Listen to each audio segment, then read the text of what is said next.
What are the differences in the types of trading that you would give to an individual trader or an institutional trader? Well, first of all, I've done an awful lot of training at both levels. And quite honestly, there's not a great deal of difference. I do 3-day trading courses for all of the big banks in London and in Johannesburg for years, and there's not a great deal of difference. So I would start them off with a fairly simple mechanical plan of finding a trend and buying a pullback in the trend, as simple as that. Especially at the banks, I tend to get classes that are filled up with CFAs, and that's a really potent qualification. I don't know if you've seen the exams for that, but it's quite scary. They tend to have a belief that technical analysis is like reading the tea leaves. So when I introduce the Fibonacci patterns and whatever, the guys are just shaking their head. That's what the 3-day course ends with. So pretty much teach what I've just talked about.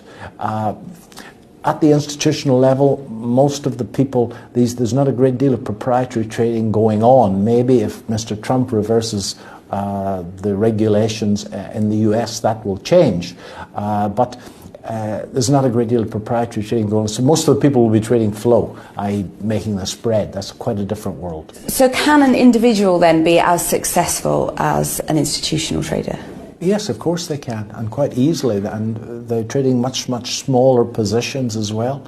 I think that it comes back to information and self-awareness. The institutional trader will have access to a great deal of fundamentals in the stock market, for example, that maybe retail traders won't have, and that's where my product Vector Vest fills the hole, and then it gives the retail trader institutional level information to act upon. So the 2 legs to be successful: quality information and self-awareness. Once you've got the quality information, then self-awareness is the key to be able to keep your mind in this moment, to focus on perfect execution of this one trade over and over again. I have many good friends who are professional sportsmen these days, and they spend a great deal of time focusing, golfers for example, focusing on perfect execution of this one stroke. Not the last stroke, not the next stroke, but this stroke. Who's that chap from here who drives the Formula One car?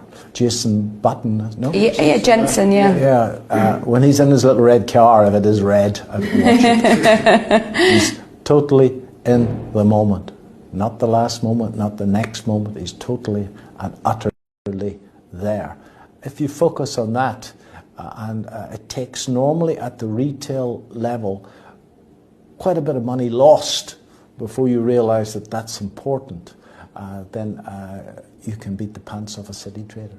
I think at a retail level, if you can manage 10 to 12 shares well, there's little point in having any more than that. Certainly when you get to the institution level or Neil Woodford level, they will have 50 or 60 shares plus in that portfolio. But remember, they've got a room full of analysts, in fact, managing those. At Vector Vest, we always say you want to buy the very, very best shares that you can, that are rising when the general market is rising, and then you want to manage them well. Okay?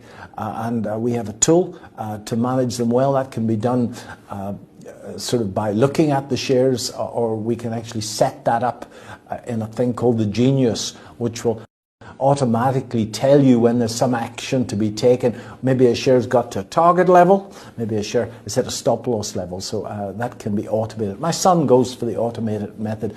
I'm but of the old hand, I still like to look at the charts. Are there any times when analysts can be wrong? Are there any times when we should ignore what they're saying? Well, probably half the time. There's a great deal of randomness out there, I assure you. And as I said, in the Forex market, if I can get it right 60% of the time, then I can make good money in the Forex market. With incorporating the fundamentals in the stock market, I can do better than that in terms of hit rate. But I'm still wrong 25% of the time. On the next trade, I don't know whether it's one of the good ones or one of the bad ones. At the level of one trade, the market cannot be predicted.